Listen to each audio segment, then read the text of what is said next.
Sunday on The Attorney's medical malpractice. Learn what to do if you suspect medical malpractice is taking place in your life. Call, text, email, then join me along with the expert from Hollis, Wright after the news at 10.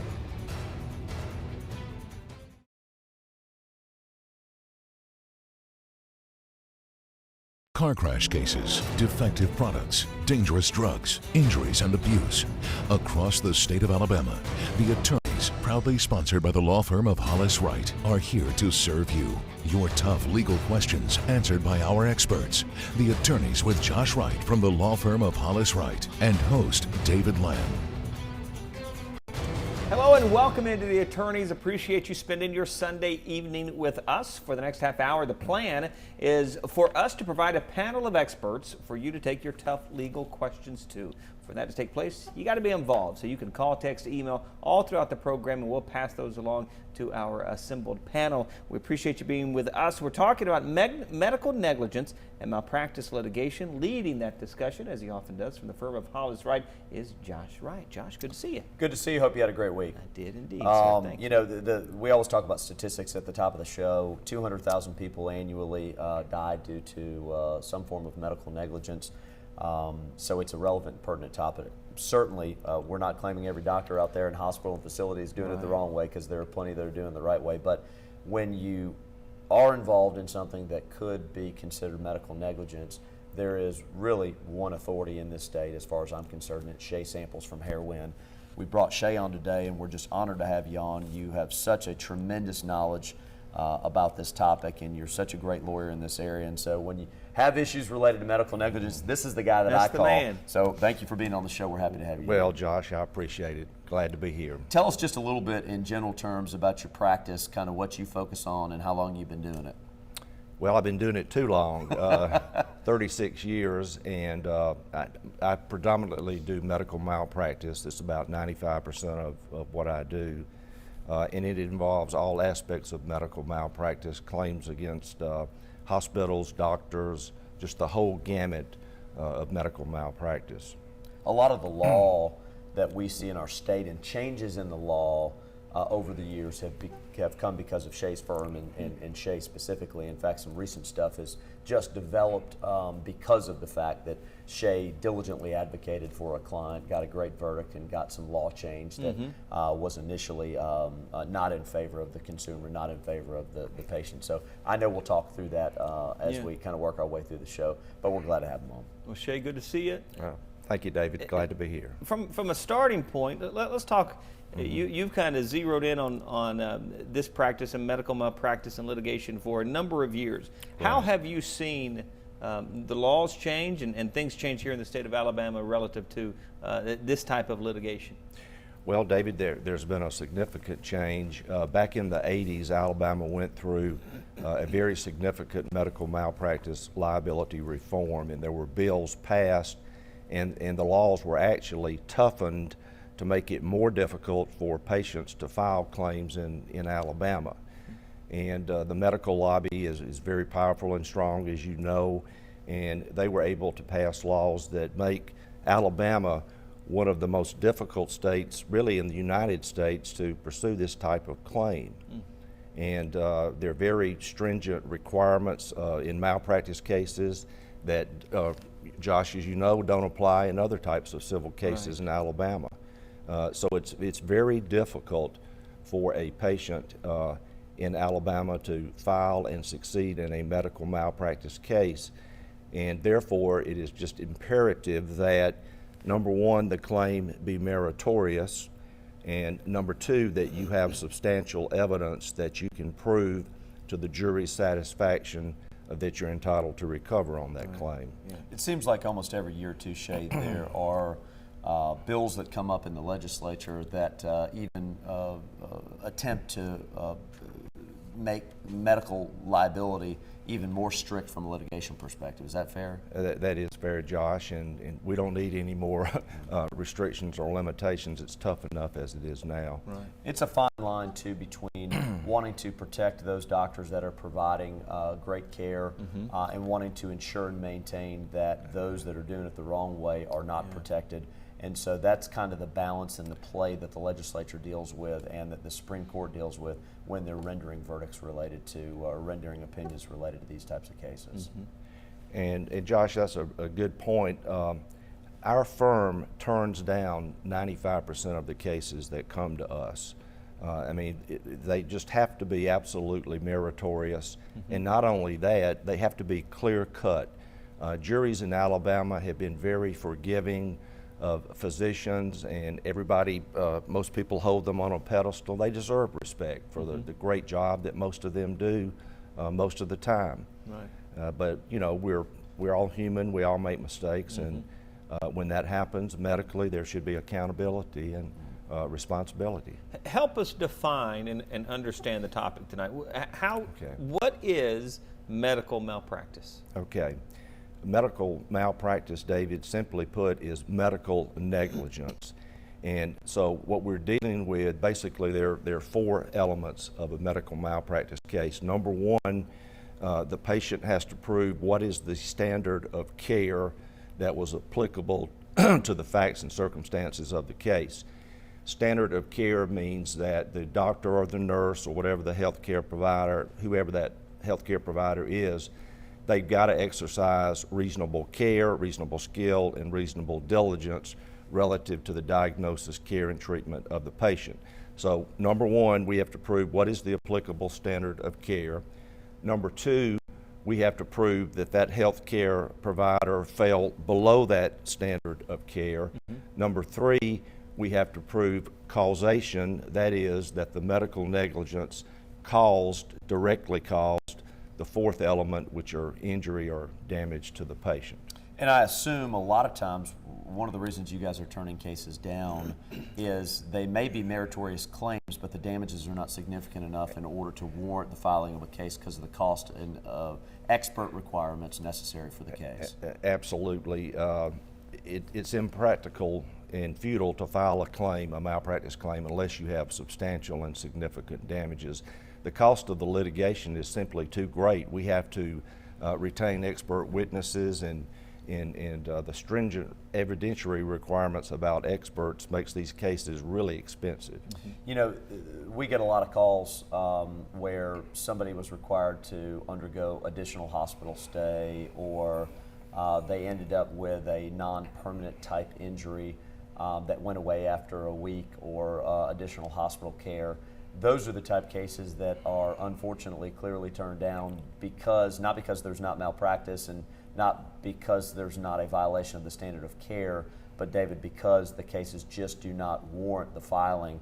And Shay, maybe one thing to talk about is you talked a little bit about the stringent standards associated with medical liability as opposed to traditional car accident cases and product liability cases. One of those stringent requirements relates to the type of expert that you have to get in these cases that has to be similarly situated to a doctor. Can you talk about that just for a minute? I can, Josh, and I mentioned earlier there are very stringent specific expert requirements, and in Alabama we have to have a mirror image expert.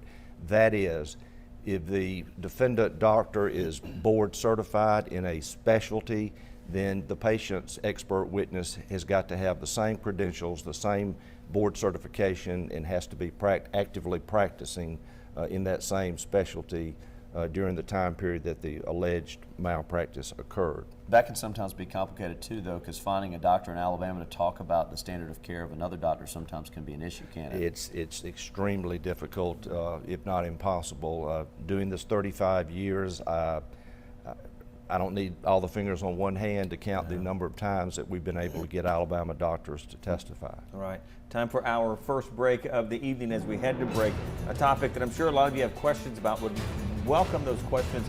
Ask you to call, text, email those questions to us, and we'll pass those along to our panel of experts. You can also find the firm of Hollis Wright if you search that term on Facebook and Hollis_Wright to find them on Twitter. Stay tuned. More of the attorneys coming right up.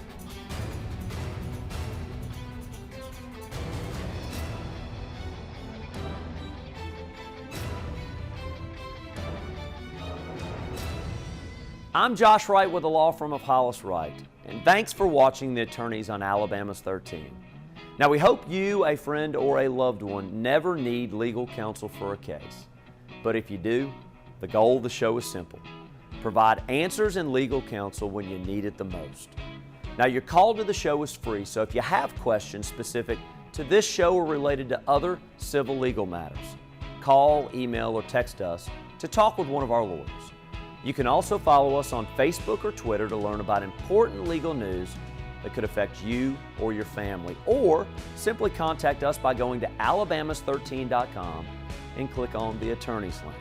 Now, we know your time is valuable, so thank you for spending it with us and for watching The Attorneys right here on Alabama's 13.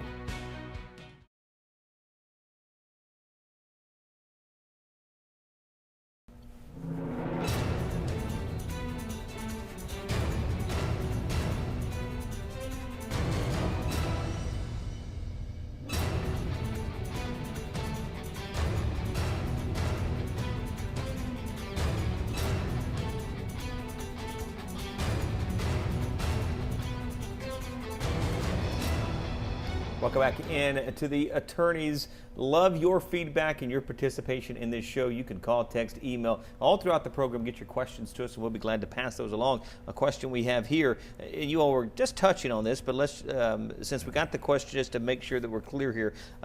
This question says, I was told by an attorney that the proof is much higher in a medical malpractice case than with other types of cases. Is that true?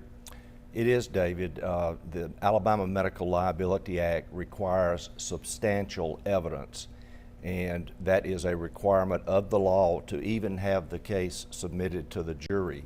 And so, in the definition of substantial evidence is different from the definitions of the burden of proof in other civil cases. Okay. So it has to be that quality of evidence that would convince a person that malpractice has in fact occurred. Another question, kind of similar vein. Also here, I understand that these types of cases cost more than other lawsuits. Is that the case, and if so, why? It is the case because of the expert witness requirements. If you have, say for instance, you have a doctor involved in the case, a nurse involved in the case, a pharmacist, for example, then you have to have 3 separate expert witnesses to testify as to the standard of care on each one of those healthcare providers, and you also have to have an expert that can link the negligence to causing injury, so a causation expert. So that's correct, David. Very expensive cases to prosecute. These cases, Shay, generally are handled on a contingency fee, though, where somebody has the ability to hire and retain a lawyer, and the lawyer will pay for those costs and expenses. The only time that the client is going to be responsible for payment is if there's success. Is that fair? That's correct, Josh. It is a contingency fee situation. So these are not cases you want to ever try and handle on your own. You want to go to a firm like Shay's firm that handles these type cases, because they're going to be able to have the resources necessary to evaluate, to file, and to fully litigate these cases at their cost. And then if there's success, they get reimbursed for the expenses and they get a fee on top of that. What do you say, and really for the both of you, what do you say to those folks that are critical and believe that medical malpractice cases are actually contributing to the high rise of healthcare costs for all of us? Well, that's a common myth, and I'll use the word myth because, David, that's exactly just what it is. Every credible study that has been done on that issue concludes that medical malpractice is less than 1% of the total cost of health care in the United States. And that 1% includes the cost of medical liability insurance coverage, settlements that are made, and verdicts that are obtained. So less than 1% of the total cost of health care in the United States of America is attributable to medical malpractice cases. You know, we had an interesting, just to add a little additional context, we had an interesting firm fact that came in from commercial that medical malpractice claims over the last 15 to 20 years are on a huge decline as far as the number of cases that are filed, yet the insurers that insure the doctors across our country are showing huge profits. The insurance companies are making a lot of money off of spreading that myth. The reality is the number of cases that are filed today compared to the last 15, 20 years ago are much less than they used to be. Josh, I'd like to say something also. The states that have enacted so-called medical liability reform or tort reform, the premiums up for the insurance policies for the healthcare providers in those states have not gone down. And so that was one of the proposals for medical liability, is that it will cause the insurance premiums to drop as well as the cost of health care to drop, and that has not happened either. Right. All right. Another question we've got here. I was a juror on a medical malpractice case where the plaintiff used 3 doctors from other states as expert witnesses. How come attorneys do not use Alabama doctors as Great question. Okay, it is a great question, and a lot of jurors asked that of us after the trial. It's called the conspiracy of silence. And what it means, David, is that in Alabama, and in really every state, there's a natural reluctance for a doctor to testify against another doctor. They get too much peer pressure brought upon them to do it, so they simply won't do it. So that it's really required to go out of state to get an expert witness to prosecute your case. A lot of times, the same insurance carrier that is insuring one doctor will also insure a whole host of other doctors across the state. So that's another pressure that they're receiving not to testify against another similarly insured doctor. Okay. Is there a board or entity that holds physicians to a standard of care? Well, yes and no.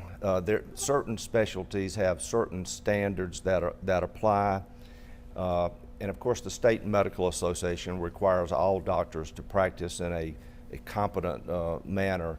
But really, each case, the standard of care has to be established specific to the facts and circumstances of that case. So you have to look at what happened and determine whether you can accurately and objectively prove that the standard of care was not followed and that it caused injury to the patient. Is it relatively rare for any sort of disciplinary action to be taken against a physician? Unfortunately, it is extremely rare, and there are studies out there that show that less than 10% of the doctors commit over 50% of the malpractice.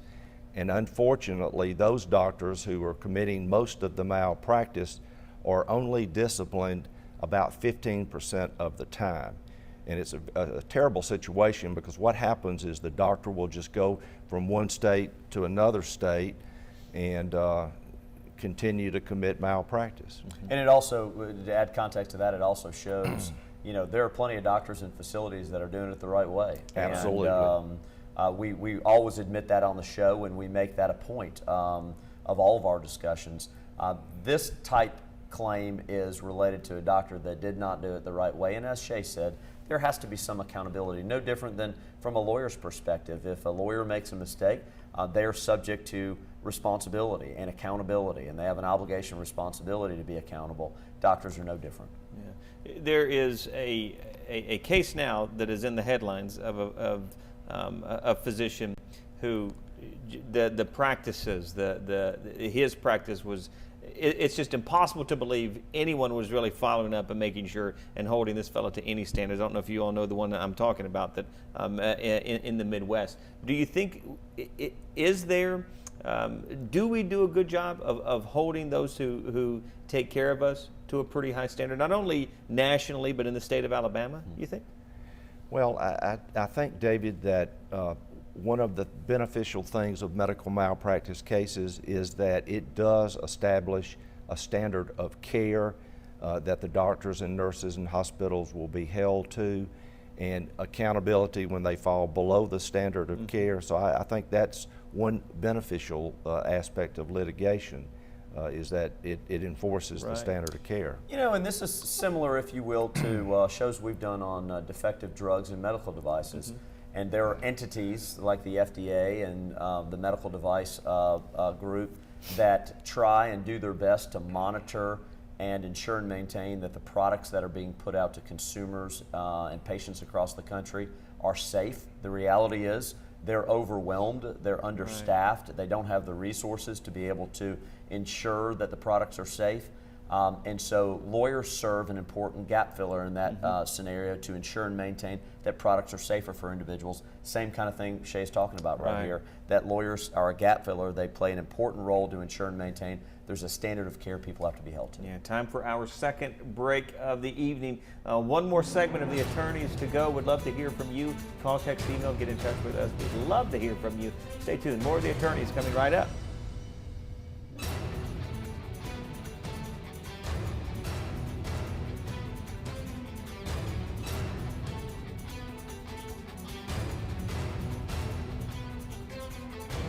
I'm Carter Clay with the law firm of Hollis, Wright.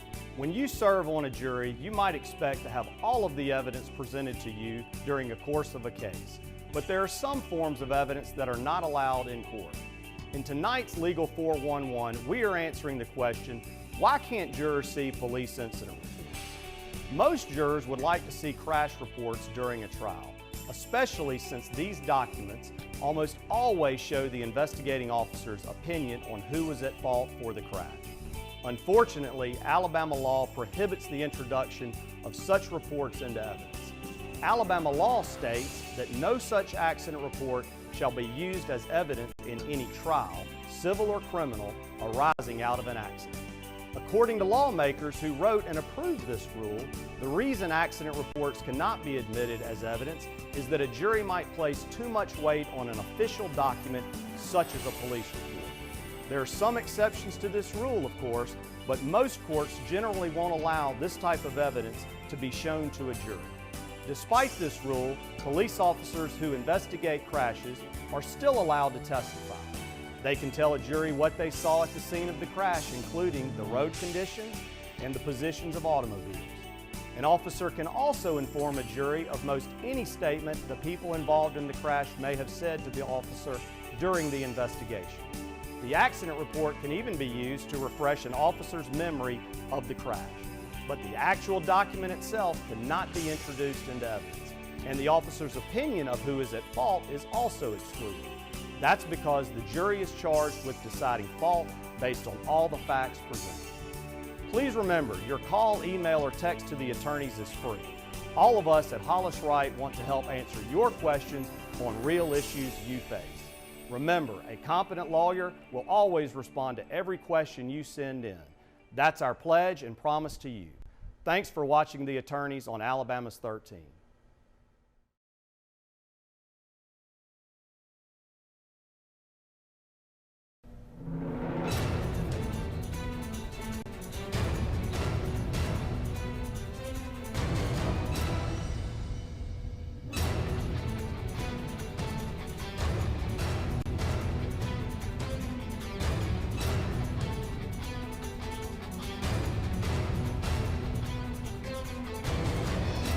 Welcome back into the attorneys, our final segment of the attorneys, but still time for you to get your questions to us. Call, text, email, that information on your screen. Let's get right back to our questions. A question here, does someone who is not satisfied with the results of the surgery have a malpractice case if you're dissatisfied with how things went? The simple answer to that is not necessarily. The law in Alabama, David, is very clear that a bad result or bad outcome in and of itself is not malpractice. Again, you have to prove, the patient has to prove that there was medical negligence which directly caused the complication or the bad result, not the fact that simply it occurred. Okay. And in fact, that's a jury instruction that the judge tells the jury that they can't consider a bad result in and of itself as evidence of malpractice. Okay, another question here. I hear a great deal about informed consent. What is that? Informed consent is a legal concept that the healthcare provider has an obligation to inform the patient of significant risk and complications of any given procedure, as well as the alternatives of treatment that are available. So it involves both discussion of risk, benefit, complications, as well as alternative methods of treatment. Just to add context, can you give an example of an informed consent type case, how it actually applies in practice? Sure, Josh. Essentially, any surgical procedure that a patient undergoes, there are inherent risk and complications that are associated with that. That's just the nature of doing surgery.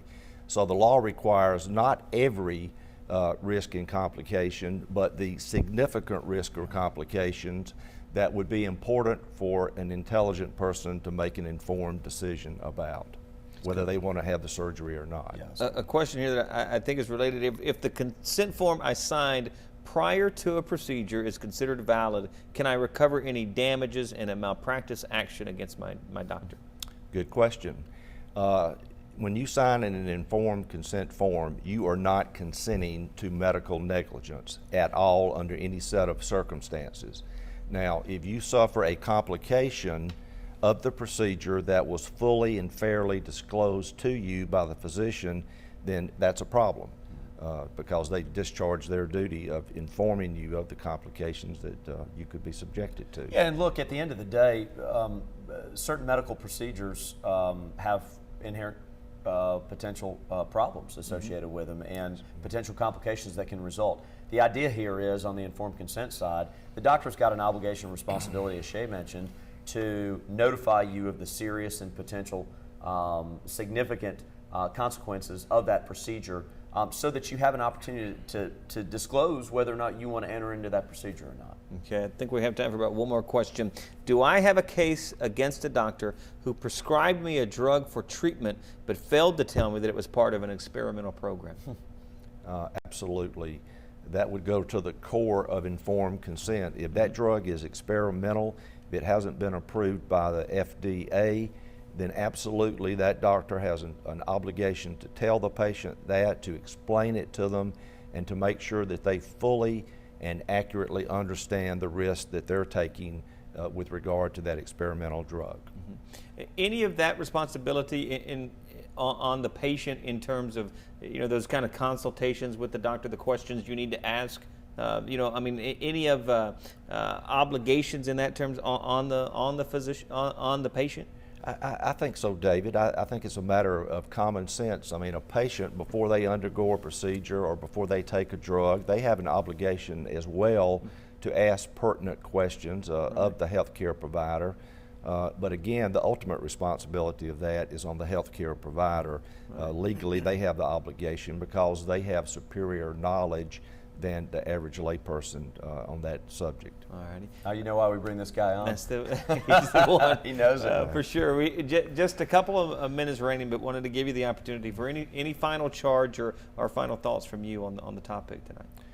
Well, I just want to say that by and large, our doctors are wonderful people and they do excellent jobs. It's the rare circumstance rather than the general rule that medical malpractice occurs. But when it does, like every other situation, there has to be accountability in order for the medical system to work as well as the legal system. And I would just close with people watching, if they have a friend, a family member themselves been involved potentially in malpractice, don't forget the concept of the contingency fee contract, that these claims can be evaluated, they can be litigated at no cost to the individual to the extent that there is a valid claim there.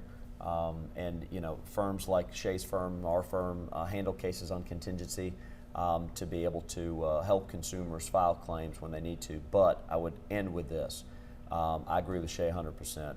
I think the general rule is that the doctors and the medical care that's being provided in this community, in this viewing area, is solid. Right. It's the exception of those doctors that we're talking about today where the standard of care has been violated and somebody's got to be held accountable. Absolutely. Gentlemen, appreciate your time and appreciate you joining us as well.